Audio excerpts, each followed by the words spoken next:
পর্যটনের আনন্দে তুলসীমালা সুগন্ধে বেষ্টিত একমাত্র ধান চাষে নির্ভরশীল গারো পাহাড়ি এলাকার কৃষকরা কফি চাষ করে সফলতা পেতে শুরু করেছেন।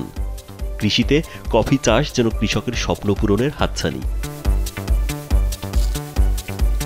কফির চারাগুলো দেখতে অনেকটা দেবদারু চারার মতো। ফেব্রুয়ারি থেকে এপ্রিলের মাঝামাঝি সময়ের মধ্যে প্রতিটি পরিপক্ক গাছে ফুল আসা শুরু হয়। মে থেকে জুনের মধ্যে ফুল থেকে গুটি গুটি ফলে পরিণত হয়, আর অক্টোবর মাসের মাঝামাঝি সময় থেকে ডিসেম্বরের মধ্যে ফল পরিপক্ক হয়। পরে তা রোদে শুকানো হয়। বাজারজাত ও কফি পান করার জন্য উপযোগী করতে মেশিনের মাধ্যমে কফি বীজ গুঁড়ো করা হয়। কফি চাষ করতে বাড়তি কোনো জমি লাগে না।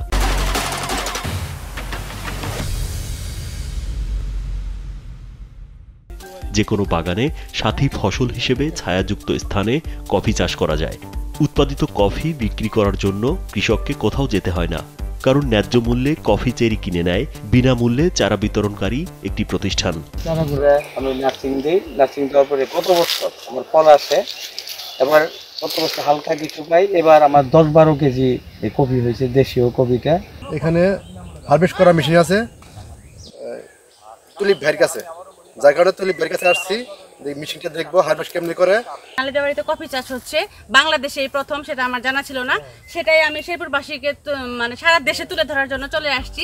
কৃষিতে নতুন অতিথি কফি চাষে সমৃদ্ধির দূত হিসেবে কাজ করে যাচ্ছেন শেরপুরের নলিতাবাড়ি উপজেলার কৃষিবিদ সাজ্জাদ হোসেন তুলিপ। গড়ে তুলেছেন তুলি কফি ফার্মিং অ্যান্ড রোস্টারি নামের একটি প্রতিষ্ঠান। দেশের একমাত্র প্রতিষ্ঠান হিসেবে কফির চারা উৎপাদন, চাষ সম্প্রসারণ, রোস্টিং ও বাজারজাত করে সফলতা অর্জনের দ্বারপ্রান্তে। 2021 সালে পার্বত্য এলাকার লাল লিয়াংবং এর বাগান থেকে 5 কেজি কফি কিনে চারা উৎপাদন শুরু করেন তুলিপ। সেই চারা পরীক্ষামূলকভাবে বিনামূল্যে ময়মনসিংহের হালুয়াঘাট, শেরপুরের নলিতাবাড়ি ও ঝিনাইগাতি উপজেলায় এবং বান্দরবনের কিছু চাষিদের মধ্যে বিতরণ করেন। বর্তমানে চারাগুলো এখন পরিপূর্ণ ফল উৎপাদনে প্রস্তুত। এমনকি ওই সব চাষিদের কাছ থেকে কফি সংগ্রহ করে এখন নিজস্ব মেশিনে রোস্টিং করে বাজারজাত করছে প্রতিষ্ঠানটি। ন্যায্য মূল্যে কফিগুলো ক্রয় করে নিয়ে আমার নিজস্ব রোস্টিং সেন্টারে রোস্ট করে প্যাকেটজাত করে বাংলাদেশের বিভিন্ন বড় বড় ক্যাফেতে দিচ্ছি। এবং আমাদের এই কফি বিশ্বমানের কফি। আমরা বেশ কয়েকটা ক্যাফেতে টেস্ট করেছি।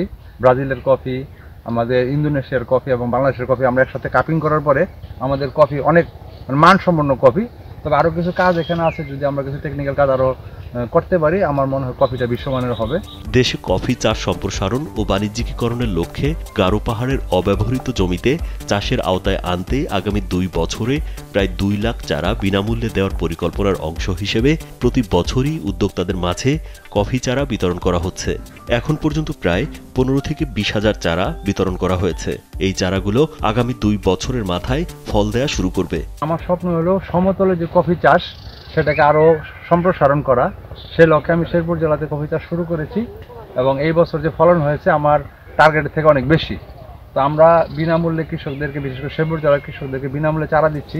আমদানি করা কফির চেয়ে দেশে উৎপাদিত কফি স্বাদে ও গন্ধে যেমন হৃদয় কাড়া, তেমনি পরিমাণেও কম লাগে।